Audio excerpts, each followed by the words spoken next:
오늘 하나님의 말씀은 욥기 19장 1절에서 20절까지의 말씀입니다. 제가 갖고 있는 구약성경 779페이지입니다.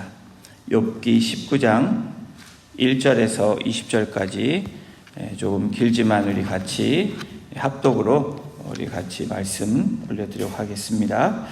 우리 같이 읽겠습니다. 시작. 욥이 대답하여 이르되 너희가 내 마음을 괴롭히며 말로 나를 짓부수기를 어느 때까지 하겠느냐. 너희가 10번이나 나를 학대하고도 부끄러워 아니하는구나. 비록 내게 허물이 있다 할지라도 그 허물이 내게만 있느냐. 너희가 참으로 나를 향하여 자만하며 내게 수치스러운 행위가 있다고 증언하려면 하려니와 하나님이 나를 억울하게 하시고 자기 그물로 나를 에워싸신 줄을 알아야 할지니라. 내가 폭행을 당한다고 부르짖으나 응답이 없고 도움을 간구하였으나 정의가 없구나. 그가 내 길을 막아 지나가지 못하게 하시고 내 앞길에 어둠을 두셨으며 나의 영광을 거두어 가시며 나의 관모를 머리에서 벗기시고 사면으로 나를 헐으시니 나는 죽었구나. 내 희망을 나무 뽑듯 뽑으시고 나를 향하여 진노하시고 원수같이 보시는구나. 그 군대가 일제히 일어나서 길을 도두고 나를 치며 내 장막을 둘러 진을 쳤구나. 나의 형제들이 나를 멀리 떠나게 하시니 나를 아는 모든 사람이 내게 낯선 사람이 되었구나. 내 친척은 나를 버렸으며 가까운 친지들은 나를 잊었구나. 내 집에 머물러 사는 자와 내 여종들은 나를 낯선 사람으로 여기니 내가 그들 앞에서 타국 사람이 되었구나. 내가 내 종을 불러도 대답하지 아니하니 내 입으로 그에게 간청하여야 하겠구나. 내 아내도 내 숨결을 싫어하며 내 허리의 자식들도 나를 가련하게 여기는구나. 어린 아이들까지도 나를 업신여기고 내게 일어나면 나를 조롱하는구나. 나의 가까운 친구들이 나를 미워하며 내가 사랑하는 사람들이 돌이켜 나의 원수가 되었구나. 내 피부와 살이 뼈에 붙었고 남은 것은 겨우 잇몸뿐이로구나. 아멘. 욥의 신앙 고백이라는 제목으로 함께 말씀 나누겠습니다. 여러분, 한계 상황이라는 이야기를 들어보신 적이 있으실 것입니다. 한계 상황은 독일의 실존주의 철학자인 칼 야스퍼스가 처음으로 사용한 용어입니다. 이 한계 상황 하면 극한 상황이라는 말로도 이야기할 수 있습니다.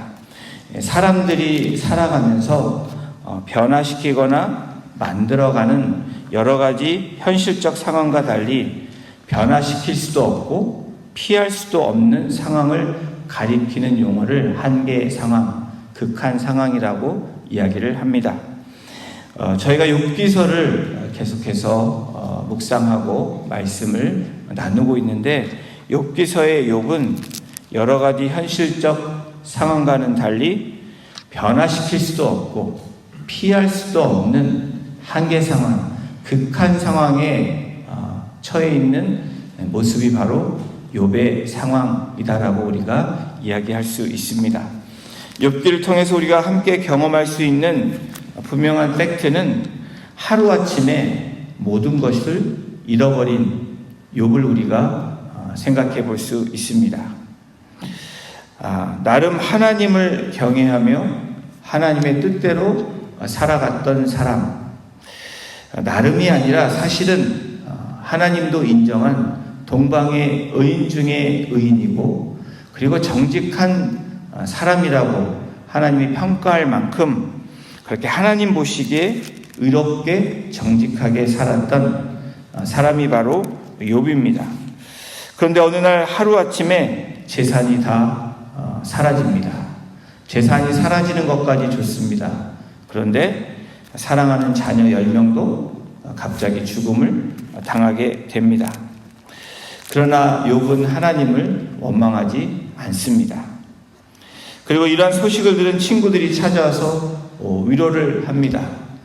위로를 한다고 왔는데 시간이 지날수록 욥을 위로하는 것이 아니라 욥을 괴롭히는 사람으로 변해가고 급기야 욥을 정죄하는, 그리고 회개하라고 말하는 친구가 아닌 어쩌면 판단자로 욥을 정죄하기 시작합니다. 지금까지 18장까지 와서 빌닷의 두 번째 공박, 한 사이클이 지나고 두 번째 엘리바스의 첫 번째 친구를 통해서, 그리고 두 번째 빌닷의 공박에 대한 그런 이야기를 저희가 어제까지 말씀을 보았습니다. 그리고 오늘 이 19장에서 욥이 말하고 있는데 1절, 2절을 저희들이 함께 보십니다. 욥이 대답하여 이르되 너희가 내 마음을 괴롭히며 말로 나를 짓부수기를 어느 때까지 하겠느냐. 욥을 이해하고 위로해 주는 친구가 없음을 욥은 한탄하고 있습니다. 욥을 향해서 친구들은 번갈아 가면서 욥을 공격하고 있는데, 이러한 괴로움을 친구들에게 호소하고 있는 욥의 고백이고 욥의 부르짖음입니다. 자네들이 언제까지 나를 괴롭히고 말로 나를 갈갈이 찢어 놓겠느냐라고 욥이 친구들을 향해서 이야기하고 있습니다. 욥은 계속해서 친구들의 공격에 대해서 답변을 하고 있는데 3절에 이렇게 기록하고 있습니다. 너희가 10번이나 학대하고도 부끄러워 아니하는구나. 욥을 향한 친구들의 공격은 자신이 괴로움을 호소하고 제발 좀 멈춰달라라는 그런 메시지를 보냈음에도 불구하고 공격을 멈추지 않고 있는 욥의 친구들을 향해서 현실에 대해서 반박하고 있는 장면이 3절에 나와 있는 장면입니다. 욥은 너희들이 나의 친구라면 친구가 괴로워하면 잠시라도 멈춰줘야 되지 않겠냐라고 호소하고 있는 장면입니다. 너희가 잠깐이라도 나를 위로해 주어야 되는데 어떻게 계속해서 나를 괴롭히냐라고 섭섭한 마음을 드러내고 있는 욥의 이 심정을 드러내고 있는 장면이기도 합니다. 그러면서 욥은 친구들을 향해서 너희들이 나를 비난하면 안 되는 이유를 욥은 친구들에게 반박하고 있습니다. 4절 5절에 그것이 나와 있습니다. 비록 내게 허물이 있다 할지라도 그 허물이 내게만 있느냐. 너희가 참으로 나를 향하여 자만해서 내게 수치스러운 행위가 있다고 증언하려면 하려니와. 욥은 자신이 있는 허물이 자신에게만 있는 것이 아니라 너희들에게도 똑같이 있다라고 이야기하고 있는 것입니다. 욥이 말하는 허물은 어떤 특정한 잘못된 것을 말하는 것이 아니라 사람이 가지고 있는, 사람이라면 이 약점이 있고 한계가 있다라는 것을 일반적으로 이야기하고 있는 것입니다. 욥의 친구들은 마치 자신들이 어떠한 실수도 잘못도 범하지 않는 듯 행동하는 모습에 욥이 반박하고 있는 장면들입니다. 친구들을 향한 욥의 주장은 결탄코 욥 자신은 의도적이고 악의적인 범죄를 행하지 않았다라고 주장하고 있는 모습입니다. 욥의 이와 같은 주장은 욥이 죄를 한 번도 범하지 않았다고 이야기하는 것이 아닙니다. 욥이 죄로부터 나는 자유하다라고 얘기하는 것이 아닙니다. 하나님 앞에서 그저 악의적으로 의도적으로 죄를 짓지 않았음을 말하고 있는 것입니다. 그러면서 욥은 이와 같은 모든 상황이 하나님으로부터 왔다라고 친구들에게 반박하고 있는 것입니다. 욥은 하나님이 사냥꾼처럼 그물을 쳐서 자신을 잡고 고통을 주고 있다라고 욥은 친구들에게 호소하고 있습니다. 6절입니다. 하나님이 나를 억울하게 하시고 자기 그물로 나를 에워싸신 줄을 알아야 할지니라. 욥은 하나님이 자신을 왜 원수같이 대하시는지, 왜 이러한 상황으로 인도하시는지 더욱 답답할 뿐이다 라고 호소하고 있는 것입니다. 여러분, 욥이 느끼는 고난과 고통을 경험한 적이 있으십니까? 답답하고 사방이 막혀있는 그러한 삶을 경험하고 어쩌면 지금 이 순간에도 모든 것이 풀리지 않는 그러한 가운데 하나님이 나를 왜 이렇게 하시지라고 여러분 호소하고 그 답답함을 기도로 아니면 여러분 괴로움을 호소하고 있는 경험이 있으신 적이 있으신가요? 정도의 차이는 있을 수 있지만 우리의 인생에서 우리의 신앙에서 이러한 경험을 해보신 경험들이 분명히 있으실 것입니다. 우리는 삶에 찾아오는 고난 속에서 욥이 느꼈던 그 영적 어두움을 경험합니다. 하나님의 도움을 기대하지만 하나님이 응답하지 않으시고 침묵하시는 하나님을 경험해 본 적들이 여러분 있으실 것입니다. 7절부터 욥의 부르짖음을 함께 보시길 바랍니다. 아마도 우리의 괴로움을 호소했던 그러한 부르짖음과도 같을지 모릅니다. 이것은 여러분과 저와 여러분이 공감할 수 있는 부분일지 모릅니다. 우리 7절입니다. 내가 폭행을 당한다고 부르짖으나 응답이 없고 도움을 간구하였으나 정의가 없구나. 욥의 간구에 하나님께서는 즉각적으로 응답하지 않으셨다라고 욥은 고백합니다. 또한 자신의 길을 하나님이 막아서 지나가지 못하게 하셨고 욥의 영광을 거두어 명예를 박탈시켰다라고 욥은 고백하고 있습니다. 8절 9절입니다. 그가 내 길을 막아 지나가지 못하게 하시고 내 앞길에 어둠을 두셨으며 나의 영광을 거두어 가시며 나의 관모를 머리에서 벗기시고.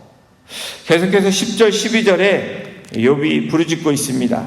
사면으로 나를 허르시니 나는 죽었구나. 내 희망을 나무 뽑듯 뽑으시고 나를 향하여 진노하시고 원수같이 보시는구나. 그 군대가 일제히 나와서 길을 도두고 나를 치며 내 장막을 둘러 진을 쳤구나.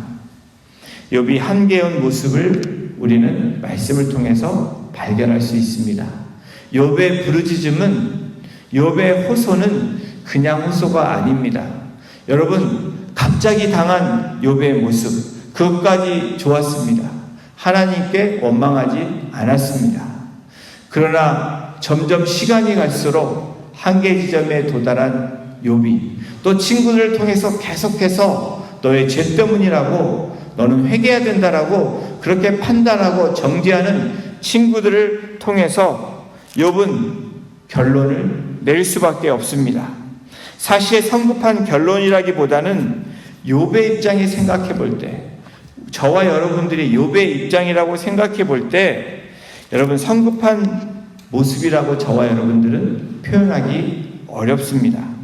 지금까지 잘해왔지만, 하나님을 신뢰하고 믿음을 지켜왔지만 계속되는 공격과 부당한 대우를 우리가 경험한다면 하나님을 신뢰하는 그 마음이, 또 하나님을 믿는 그 믿음이 흔들릴 수밖에 없는 욥의 모습, 아니 인간의 모습, 저와 여러분들의 모습을 아주 적나라하게 1인칭으로 본다면 우리들의 모습을 아주 잘 나타내주고 있습니다. 왜 이렇게 욥이 결정할 수밖에 없었는지 13절에서 17절을 읽으면 좀 더 공감할 수 있게 될 수 있다라는 겁니다. 우리 13절에서 17절을 함께 보겠습니다. 나의 형제들이 나를 멀리 떠나게 하시니 나를 아는 모든 사람이 내게 낯선 사람이 되었구나. 내 친척은 나를 버렸으며 가까운 친지들은 나를 잊었구나. 내 집에 머물러 사는 자와 내 여종들은 나를 낯선 사람으로 여기니 내가 그들 앞에서 타국 사람이 되었구나. 내가 내 종을 불러도 대답하지 아니하니 내 입으로 그에게 간청하야 하겠구나. 내 아내도 내 숨을 싫어하며 내 허리의 자식들도 나를 가련하게 여기는구나. 여러분, 13절에서 17절, 사실은 이것은 과장해서 이야기하는 것이 아니라 욥이 경험한 사실을 욥이 고백하고 있는 구절입니다. 욥은 형제들이, 또 친척들이, 친구와 집에 사는 종들까지도, 가장 가까이 있는 아내까지도 그렇게 자신을 멀리하고 자신을 버리고 고립시켰다라고 욥은 고백하고 있습니다. 사랑하는 사람들에게 지지와 위로를 받지 못하고 고립되어 살아가는 삶은 여러분 아주 치욕스럽습니다. 어떤 것과 비교할 수 없는 괴로움을 경험할 수밖에 없습니다. 마음 아픈 일이 여러분 아닐 수 없습니다. 저와 여러분들의 욥의 입장이라면 욥이 이렇게 친구들을 향해서 그렇게 항변하고 있는 그 말들은 당연하고 또 너무나 당연하다라고 생각할 수밖에 없습니다. 욥은 이런 현실을 지금 경험하고 있는 것입니다.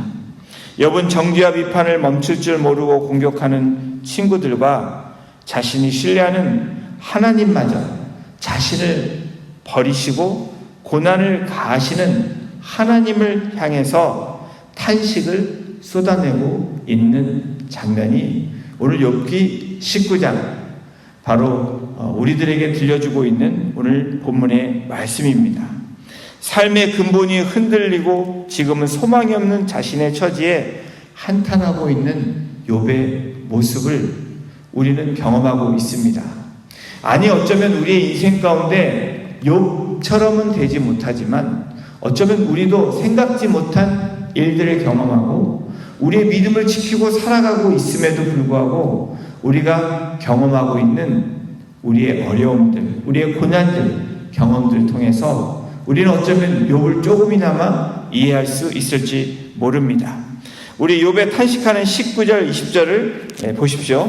나의 가까운 친구들이 나를 미워하며 내가 사랑하는 사람들이 돌이켜 나의 원수가 되었구나. 내 피부와 살이 뼈에 붙었고 남은 것은 겨우 잇몸 뿐이로구나. 욥은 주변에 사랑하는 사람으로부터 소외되어 있습니다.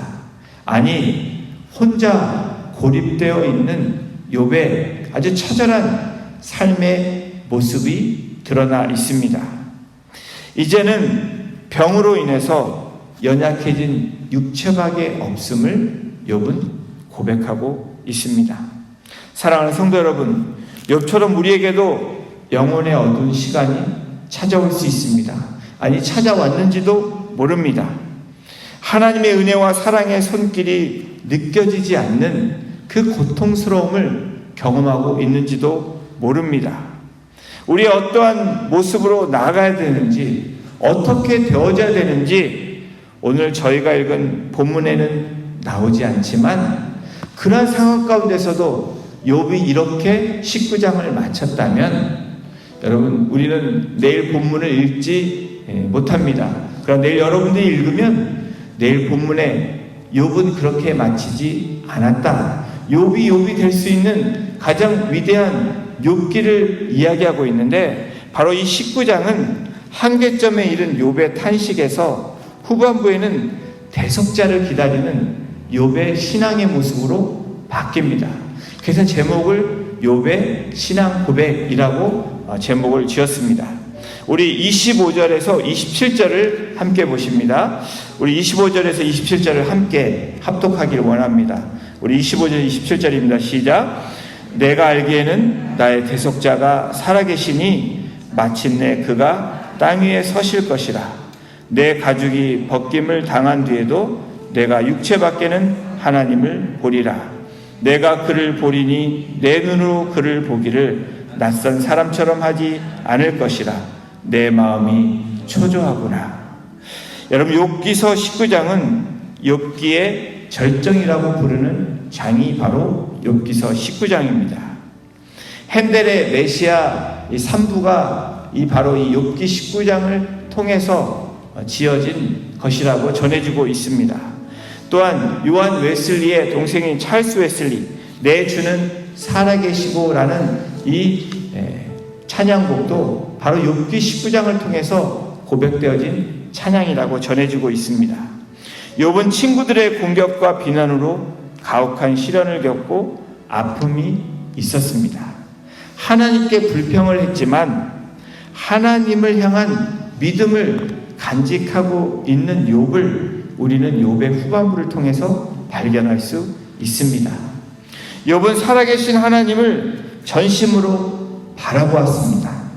그리고 마지막 날에 하나님을 다시 만날 것을 소망하고 있는 욥의 고백을 우리는 오늘 이 후반부를 통해서 함께 읽어보았습니다.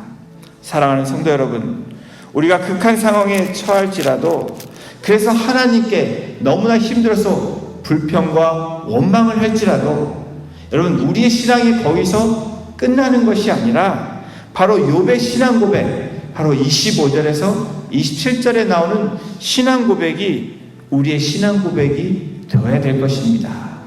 바로 믿는 자들의 신앙 고백. 욥이 그냥 욥으로 끝난 것이 아니라 욥이 하나님의 사람으로 다시 설 수 있었던 중요한 신앙 고백은 내가 알기에는 나의 대속자가 살아계시니 마침내 그가 그 땅 위에 서실 것이라. 하나님을 기다리는, 다시 오실 메시아를 기다리는 소망의 고백, 이것이 바로 욥의 위대함입니다. 바로 신앙인이 신앙인으로서 나아갈 수 있는 그 모습을 우리에게 제시하고 있습니다. 내 가죽이 벗김을 당한 뒤에도 내가 육체 밖에서 하나님을 보리라. 내가 그를 보리니 내 눈으로 그를 보기를 낯선 사람처럼 하지 않을 것이라. 이것은 욥의 결단이고 선포고 욥의 신앙 고백입니다. 내 눈으로 그를 보리라.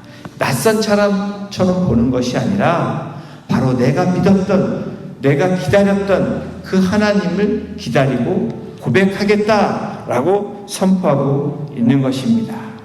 사랑하는 성도 여러분, 우리의 상황 가운데 극한 상황, 한계 상황이 올지라도 우리가 놓치지 말아야 되는 가장 중요한 부분이 무엇입니까? 다시 오실 메시아를 우리가 볼 것이라는 소망 가운데, 믿음 가운데 나아가는 것입니다. 그럴 때 하나님이 때가 참에 묵묵히 또 응답하지 않으시는 것 같지만 때가 차면 하나님께서 응답하시고 욥을 세우시고 일으키셨던 것처럼 우리를 세우시고 우리를 일으키실 그 하나님을 믿고 나아가시는 복된 저와 여러분이 되시기를 주님의 이름으로 축원합니다. 우리 같이 기도하시겠습니다. 하나님, 그렇습니다. 우리가 어떤 상황에 처할지라도 욥의 고백이 우리의 고백이 되기를 소원합니다. 나의 대속자가 살아계시니, 나의 전지전능하신 하나님이 살아계시니 우리의 땅 위에 서실 것을 고백했던 욥처럼 우리가 그 신앙 고백으로, 그 믿음으로, 그 말씀 위에 서서 나아가는 거룩한 하나님의 백성이 되게 저희를 인도해 주시고 저희를 붙잡아 주시고 주장하여 주시옵소서. 주님 앞에 감사와 찬양을 올려드리며 우리를 권해 주신 예수 그리스도의 이름으로 감사하며 기도드렸습니다. 아멘.